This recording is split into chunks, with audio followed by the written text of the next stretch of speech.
Konsep akhlak sudah ada sejak zaman Yunani dan zaman pra-Islam, namun lebih dikenal dengan sebutan moralitas. Kemudian pada saat Islam masuk, Islam menyempurnakan konsep moralitas ini dan menggunakan Al-Quran dan hadis sebagai landasan yang kuat. Lalu nilai-nilai yang terkandung dalam Al-Quran dan hadis seperti nilai kejujuran, kasih sayang, kebenaran, dan lain-lain itu sejalan dengan moralitas yang diterima secara universal.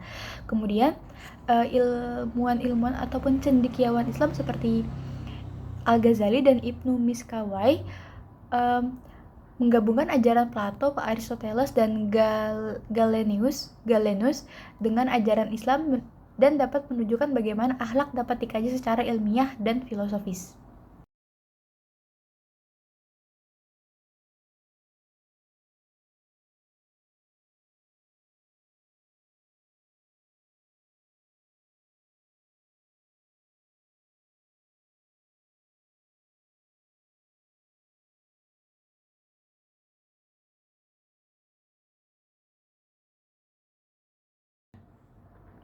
Aliran yang pertama yaitu aliran nativisme yang berarti kelahiran atau pembawaan. Jadi aliran ini berpendapat bahwa perkembangan manusia itu telah ditentukan oleh faktor-faktor yang dibawa manusia tersebut sejak lahir. Jadi hasil dari perkembangan manusia tersebut tergantung pada faktor apa yang manusia tersebut bawa sejak lahir.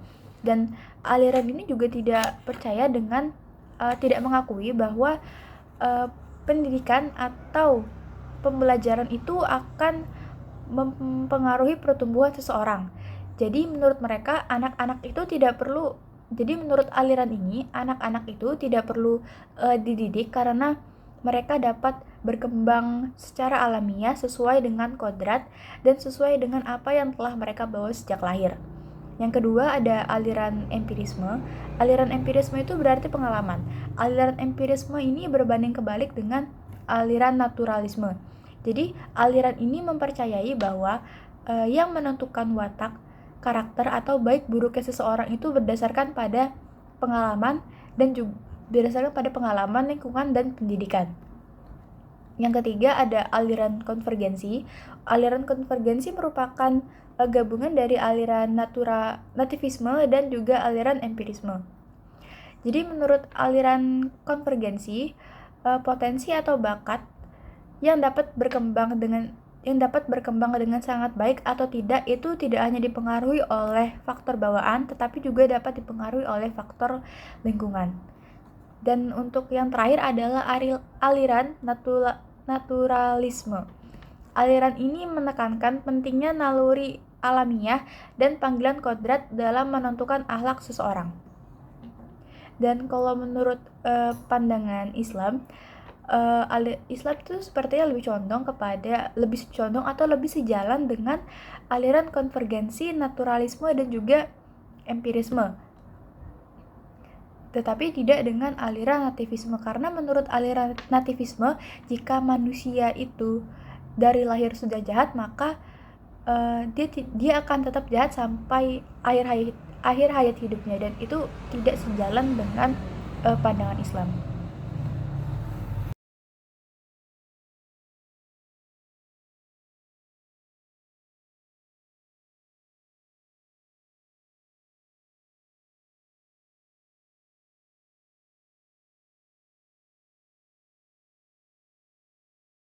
Kenapa kita harus berakhlak kepada Allah? Yang pertama karena Allah yang telah menciptakan manusia. Lalu yang kedua karena Allah telah memberikan panca indera kepada manusia. Dan yang ketiga karena Allah yang menyediakan bahan dan sarana yang diperlukan bagi kelangsungan hidup manusia. Dan yang terakhir karena Allah yang telah memuliakan manusia dengan memberikan kita kemampuan daratan dan lautan. Lalu bagaimana cara kita berakhlak kepada Allah? Yang pertama dengan cara beriman. Jadi beriman di sini kita harus meyakini, percaya dan membenarkan adanya Allah Subhanahu wa taala dengan cara mengucap dengan lidah, membenarkan dengan hati, dan juga membuktikan dengan anggota badan. Yang kedua yaitu bertakwa. Bertakwa di sini ya artinya adalah kita menjauhi larangan-larangan Allah dan melaksanakan perintah-perintah Allah. Yang ketiga ada ikhlas. Ikhlas ini berarti kita memasrahkan hati kita kepada Sang Pencipta. Itu berarti seorang hamba tidak akan memanjatkan doa ataupun mengharap apapun kepada yang lain selain Sang Pencipta. Dan yang keempat itu ada tawakal. Tawakal di sini berarti membebaskan hati dan ketergantungan kepada selain Allah Subhanahu wa taala dan menyerahkan keputusan segala sesuatu itu kepada Allah. Jadi kita berserah diri kepada Allah, menyerahkan segala keputusan yang ada dalam hidup kita itu kepada Allah. Yang kelima ada syukur. Syukur di sini kita berarti berterima kasih kepada Allah dengan segala yang telah diberikan oleh Allah Subhanahu wa taala kepada kita, entah itu lewat lisan ataupun perbuatan. Dan yang selanjutnya adalah bertaubat. Bertaubat ini kita meminta ampunan kepada Allah jika kita melakukan sebuah dosa ataupun kesalahan, dan kita meminta ampunan kepada Allah Subhanahu wa taala. Yang terakhir ada zikir. Zikir berarti kita mengingat Sang Pencipta dengan menjiwai keberadaannya, kesucian, keterujian, dan kebesarannya. Zikir ini termasuk ibadah yang paling mudah untuk dilakukan dan bisa menjadi sarana utama untuk berkomunikasi dengan Allah Subhanahu wa taala. Zikir dapat dilakukan di mana saja kecuali di tempat yang najis dan kapanpun setelah sholat 5 waktu.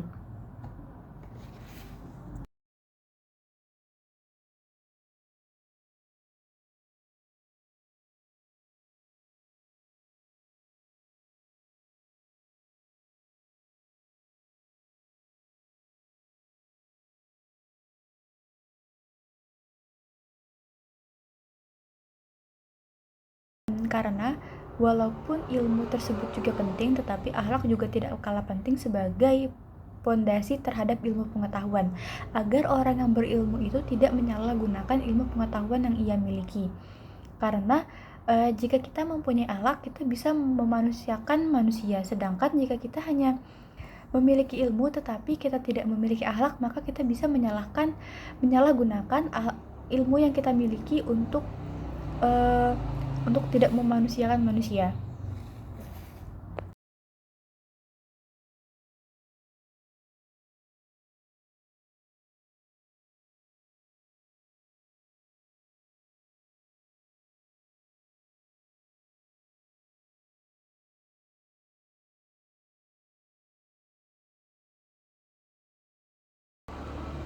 Sholawat yang kita lantunkan kepada Rasulullah Shallallahu Alaihi Wasallam adalah bentuk kecintaan kita kepadanya.